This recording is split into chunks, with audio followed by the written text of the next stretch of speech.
MRI Radio, le décryptage de l'info, l'invité. Bonjour Olivier Besancenot, bienvenue, vous êtes porte-parole du nouveau parti anticapitaliste. Nous sommes le 1er mai, fête des travailleurs. Alors l'année dernière, selon les syndicats, il y avait 2 300 000 personnes dans les rues pour lutter contre la réforme du travail. C'était une intersyndicale qui était unique par son ampleur, par sa durée dans le temps aussi. Ce ne sera pas du tout le cas cette année. Donc du coup, ça veut dire que maintenant que le texte est passé, les syndicats et les partis qui vont participer au mouvement se sont délités. Tout ça est terminé ? Ouais, c'était sur la contre-réforme des retraites, plus exactement. En effet, c'est tout à fait troublant de se dire que c'était il y a un an et qu'on a vécu quand même, il n'y a pas si longtemps que ça, une séquence sociale incroyable qui s'est terminée par une défaite. C'est pas une défaite définitive, mais c'est une défaite. Et c'est fou de voir à quel point, finalement, il y a un décalage entre cette séquence, qui a été historique, même en termes de participation, et le peu d'impact que ça a eu sur la vie politique à gauche. Donc c'est vrai. Donc je pense que ce 1er mai, c'est l'occasion pour le mouvement ouvrier, au sens large, les syndicats, les associations, les partis, les mouvements, les collectifs, de se recentrer, peut-être, de se recentrer sur l'essentiel. Voilà, c'est-à-dire de prendre gage qu'il s'agit aussi de renouer avec une stratégie qui nous manque, une stratégie unitaire, une stratégie radicale, celle qui nous a manqué précisément durant cette séquence sociale de l'année dernière. Mais quand vous regardez politiquement, on est sur un puzzle. Oui, on peut dire ça, oui. Ah bah oui, quand vous regardez les listes aux européennes, chaque parti quasiment de gauche a désormais sa liste. Pourquoi ? Parce que être de gauche, c'est avoir perdu la boussole qui est la vôtre, par exemple, qui n'est plus la même que Madame Aubry pour LFI ou pas la même que les écologistes ? Moi, je pense qu'on peut résister ensemble, même quand on marche séparément. C'est une vieille formule du mouvement ouvrier, qu'on a d'autant plus intérêt à le faire quand les temps politiques sont graves et sont porteurs de vents mauvais, d'un point de vue politique et idéologique. Donc, le 1er mai, c'est l'occasion de se souvenir aussi de nos origines.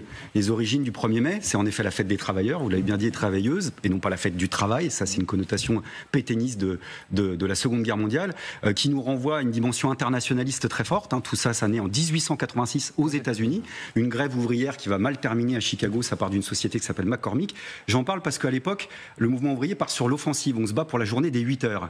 Et la journée des 8 heures, obtenir le fait qu'on ne travaille pas plus de 8 heures par jour, ça a été un socle fondateur pour tout le mouvement ouvrier au-delà des frontières, qui a ensuite été, institutionnalisé à partir de 1889 par la Seconde Internationale. Oui. Et après, je dis ça pourquoi ? Parce que il a fallu attendre 1919 pour obtenir la loi des 8 heures en France. C'est-à-dire que pendant 20 ans, le mouvement ouvrier était obligé de se battre, d'organiser des manifestations. Le 1er mai qui était interdite, il y a eu des massacres importants, une fusillade à Fourmis dans le Nord en 1891. Vous faites allusion à l'origine, et vous avez raison, aux États-Unis à la fin du 19e siècle, jusqu'à 1948 pour l'application de 1947, le jour férié du 1er mai en France. Mais les ouvriers ne sont plus les mêmes. Le statut a évolué, les qualifications ont évolué, l'industrialisation française a évolué. Le nombre d'ouvriers, on l'a montré dans cette émission, a fondu. Et les qualifications ont augmenté à telle enseigne que des entreprises ne les trouvent plus. Est-ce que vous êtes, vous et d'autres, encore en phase avec ce qu'est être un ouvrier aujourd'hui ? Mais en tous les cas, je vais vous prononcer un mot qui va peut-être faire tout le monde à cette heure d'antenne, mais le prolétariat au sens marxiste du terme, ceux et celles qui vendent leur force de travail, c'est ça le prolétariat stricto au niveau du sens exact. Je crois que ce prolétariat n'a jamais été aussi nombreux, simplement il n'a jamais eu aussi peu conscience d'exister. Dans le prolétariat, il y a aussi la possibilité de vendre sa force de travail intellectuelle. Il y a une prolétarisation du travail intellectuel. C'est difficile de le reconnaître, c'est pourtant la réalité. Mais vous avez raison, il y a eu tous ces combats. Par exemple, 1936, ça part de réhabiliter des salariés qui s'étaient mobilisés le 1er mai. La grande grève générale de 1936 est partie là-dessus. Donc peut-être qu'il faudra renouer avec une tradition internationaliste et offensive. Je vous le disais, les 8 heures, ça a été important pour le mouvement ouvrier. Aujourd'hui, je crois que le mouvement ouvrier, au-delà des désaccords qui existent, et ils sont nombreux, vous les avez soulignés, devrait peut-être repartir sur des socles communs. Par exemple, la retraite à 60 ans et la semaine de 4 jours. Voilà, 60 ans, 4 jours, c'est-à-dire renouer avec ce qui était une idée forte du mouvement ouvrier, c'est-à-dire le partage du temps de travail. Est-ce que c'est pas une fable, ça ? Est-ce que c'est pas un mythe ? Est-ce que c'est applicable ? Est-ce que ça peut être tangible, concret ? Applicable, oui, ça l'a déjà été, et puis c'est le sens de l'histoire, parce que malgré tout, le temps de travail diminue, historiquement, et puis c'est simplement le bon sens. Le temps de travail diminue, Olivier Besancenot, mais il réaugmente. Les 35 heures dans les entreprises... Oui, je vois bien toutes les offensives libérales, absolument, vous avez raison. Oui. Mais je veux dire, le temps long de l'histoire va vers ça. Mais par ailleurs, c'est aussi une question de bon sens. Si on ramenait toutes les heures de travail qui sont effectuées en France, non pas sur le nombre de salariés qui ont un travail et qui ont la chance d'en avoir encore un, mais sur le nombre de travailleurs avec ou sans emploi, c'est-à-dire qu'on ramène ce nombre d'heures travaillées aux salariés, mais aussi aux chômeurs, c'est-à-dire plus de monde, fatalement, on va tous et toutes moins travailler. Mais il y a déjà tellement d'emplois qui sont non pourvus. Mais là, je vous propose de justement les pourvoir, c'est-à-dire précisément de partager le temps de travail entre tous et toutes, voilà, pour permettre à tout à chacun d'avoir accès à l'emploi. Ça, voilà, c'est une revendication phare du mouvement ouvrier qui est pleine d'idées stratégiques. Voilà, derrière ça, il y a aussi le règne de la liberté dont parlait Marx qui pouvait s'ouvrir. Donc non, je pense que c'est pas une fable, c'est quelque chose de très concret et qui renvoie à des combats qui ont lieu encore aujourd'hui. Vous dites que la menace fasciste est plus réelle que jamais. Le Rassemblement national, j'imagine que c'est à ça que vous faites allusion. Oui, mais pas que. Et à plus de 30 points dans les sondages. Et si on ajoute le restant, on a une extrême droite qui n'est pas loin des 40%. Donc il y a l'aspect électoral. Mais pourquoi parce que je crois qu'on paye un tournant autoritaire qui pousse vers cette option politique-là de plus en plus. Donc pour moi, au-delà de la voie électorale de l'extrême droite à proprement parler, il y a tout un processus, c'est un processus politique. Peut-être qu'à gauche, on a une mauvaise lecture des événements qui consistait à croire que le retour d'une forme de fascisme, peu importe le nom qu'on lui donne, ce serait un espèce d'événement fulgurant autour de l'élection d'un tel ou d'une telle. Sauf qu'il y a un processus qui fait qu'en France, je vous l'affirme, moi c'est ma sensation, on n'est pas obligé de la partager, mais qu'une partie du programme politique de Le Pen est déjà mise en application, avant même que Marine Le Pen ne soit potentiellement élue. Sur quel point, par exemple ? Par exemple, sur l'immigration, sur les questions sécuritaires, sur le discours ambiant. C'est-à-dire, on a aujourd'hui un calendrier, on a aujourd'hui un agenda, des thématiques qui sont clairement celles de l'extrême droite. Il y a le bilan de ce qu'a fait l'extrême droite, qui a fait un travail d'hégémonie politique, il faut le reconnaître, depuis 15 ou 20 ans. Les thématiques ont été reprises par des gens qui étaient au pouvoir.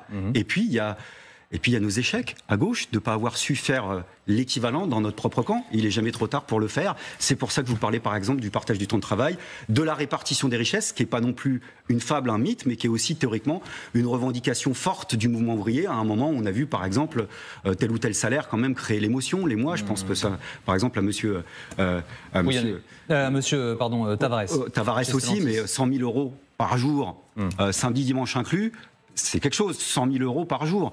Donc là, par exemple, vous voyez, on parlait des ouvriers, les ouvriers de Stellantis, aujourd'hui, ils se mobilisent. Des ouvriers qui sont présents aussi dans la rue aujourd'hui. Vous utilisez les mots échec et réussite. Est-ce que c'est un échec ou une réussite de la France insoumise de mettre le sujet de la Palestine au cœur de la campagne des Européennes, d'aller dans les facultés pour faire des conférences, d'avoir des facultés aujourd'hui bloquées, soutenues par certains de ses élus ? Mais de toute façon, les mobilisations dans les facultés, il n'y a pas besoin de la France insoumise, du nouveau parti anticapitaliste ou qui que ce soit pour qu'elles s'organisent. Elles s'organisent d'elles-mêmes, elles représentent ce qu'elles représentent, mais elles existent.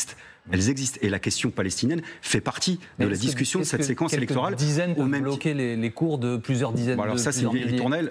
Il se trouve que c'est une ritournelle, mais c'est une réalité. C'est une réalité, il faudrait la mesurer sur le temps, laisser un peu voir ce qui va ou pas partir dans les facultés. C'est la 3e université qui se mobilise. Ça s'inscrit aussi dans quelque chose de plus mondial. On voit ce qui se passe aux États-Unis, dans d'autres pays.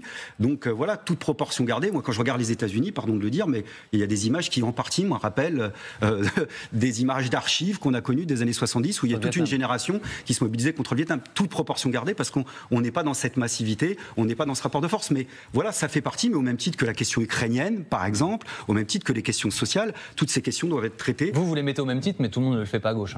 Non, peut-être, mais une fois de plus, moi j'aurais bien des choses à redire sur ce que pense tel ou tel autre secteur de la gauche. Par contre, j'insiste sur une chose, si vous me permettez, c'est qu'au-delà de ces désaccords, on arrive à s'unir sur l'essentiel, c'est-à-dire résister ensemble face à la répression. C'est-à-dire tous ceux qui sont aujourd'hui visés par la censure, par la justice, par la répression. Je sais qu'à gauche, il y en a qui vont faire le dos rond en se disant finalement...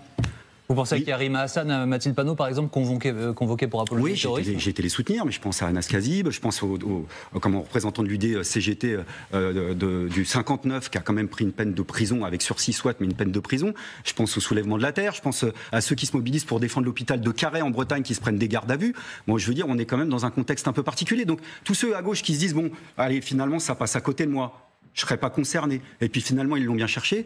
Je vous dis juste une chose, si par malheur, la répression avait raison de nous, après ce sera votre tour. Parce que dans le processus que je vous évoquais, c'est un processus, et à ce jeu-là, je vous dirais même qu'il y a une partie de la Macronie qui sera aspirée. Un tout dernier mot, plus personnel, vous avez eu 50 ans là, il y a quelques jours, vous étiez le jeune candidat de ça, gauche, fini, extrême gauche. Les deux sont finis d'ailleurs. Ouais.